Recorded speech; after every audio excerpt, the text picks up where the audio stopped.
आज गाँ पिला गाँव नहांती ସେଇଟା ଅସୁବିଧା ନାହିଁ ହେଲେ ଗାଁକୁ ଆସୁ ବି ନାହାନ୍ତି ସେଇଠି ଅସୁବିଧାଟା ଘଟିଛି। 60 ସେକେଣ୍ଡ ତୁମର ଧୈର୍ଯ୍ୟ ଅଛି କି? ମୁଁ ଗୋଟେ ଓଡ଼ିଶାର ବଡ଼ ସମସ୍ୟା କହିବି ଶୁଣ ବାବୁ, ଯଦି ତୁମେ ଛୋଟ କି ବଡ଼ ଚାକିରିଟା କଲ ବୋଲି ଗାଁକୁ କାଁ ଭାଁ ଆସିବ ବା ଆସିବ ନାହିଁ ତାହେଲେ ଶେଷରେ ତୁମେ ଦୋଷୀ ହିଁ ମରିବ।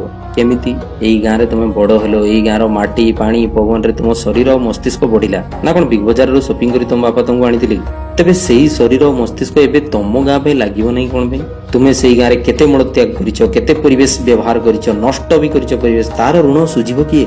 ତେଣୁ ବାବୁ ଗାଁର କମିଟିରେ ସାମିଲ ହୁଅ, ଗାଁ ପୂଜାରେ ଟିକେ ପଇସା ଦିଅ ଓ ଯୋଗ ଦିଅ, ଆଉ ଶେଷରେ ଘୋଡ଼ା ଗାଡ଼ି ଘର ଯାହା ବି ସାମର୍ଥ୍ୟ ଅଛି ଗାଁରେ କର। କାହିଁକି ନା ତୁମଠାରୁ ଇନ୍ସପାୟାର ହେଇ ନବ ଯୁବପିଢ଼ି ଉନ୍ନତମୁଖର ହୋଇ ଉଠିବେ।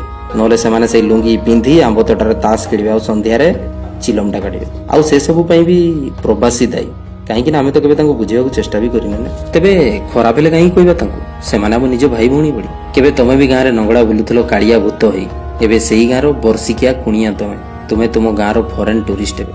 ନା, ଓଡ଼ିଶା ବଦଳିବ, ବଦଳିବ ଚିନ୍ତାଧାରା, ବଦଳିବ ଓଡ଼ିଶା। ଧନ୍ୟବାଦ। ଜୟ ଜଗନ୍ନାଥ, ବନ୍ଦେ ଉତ୍କଳ ଜରଣ।